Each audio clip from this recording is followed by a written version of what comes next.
يعني مشاهدينا نعتذر عن انقطاع هذا البث مشاهدينا.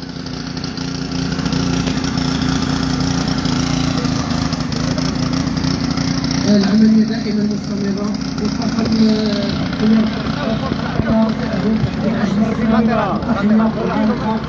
داخل السيارة.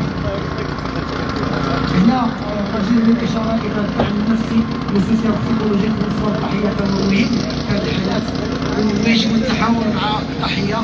هذه المسألة عندنا ضرورية التدخلات الميدانية.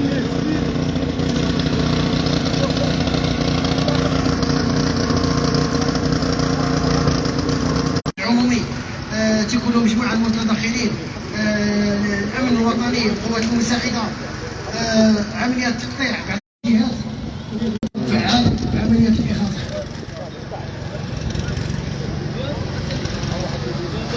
وهنا لا بد للإشارة إلى المبادئ التحسيسية ولا الأيام التحسيسية اللي تقوم بها الوحدة المدنية، سواء عبر اليوم العالمي للوحدة المدنية. الأبواب مفتوحة اليوم، هي مباشرة واللي تكون فيها واحد اللقاء مباشرة مع مجموعة من المتدخلين، أطفال، أحداث، بالغين وراشدين، وتنعطيهم النصائح اللي يمكن لهم يتبعوها يوميا والمتعلقة كذلك بعض التوصيات المتعلقة بالكوارث الطبيعية.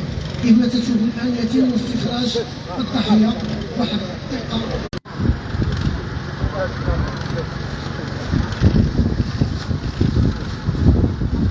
تثبيت الضحية البروكار وتنعطيوها واحد الأكسجين، ادمينستراسيون ديال الأكسجين.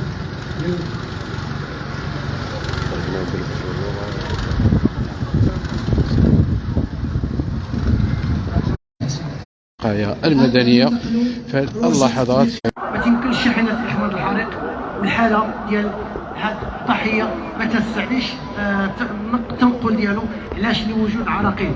هنا واحد الباتيمون اللي تمرين كيوروا الناس اللي حاضرين الحضور، السيد الوالي، مياه فيضانات الشخصيات المهمة اللي حاضرين. دونك هاد لا ميثود دو سوفتاج السيد هذا اللي عنده إصابة كيفاش غادي يهبطوه من الفوق من هذا البرج هذا.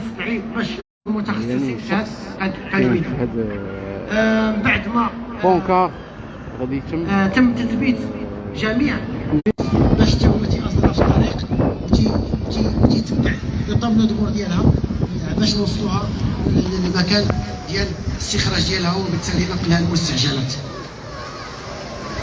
فالسرعه اللي تنهبطوا بها هنايا كتشوف هاد الاثناء نزلوا الضحيه من البرج. يعني كتشاهدوا معنا المشاهدين قناه 13.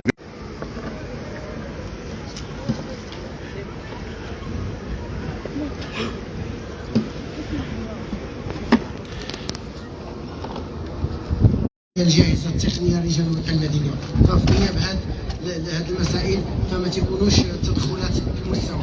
هادشي علاش حنا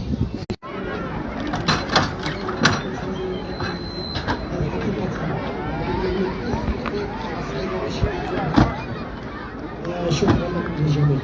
الامن السيد. إذن مشاهدينا الأوفياء كي شاهدتوا معنا هذا اليوم العالمي لرجال الوقاية.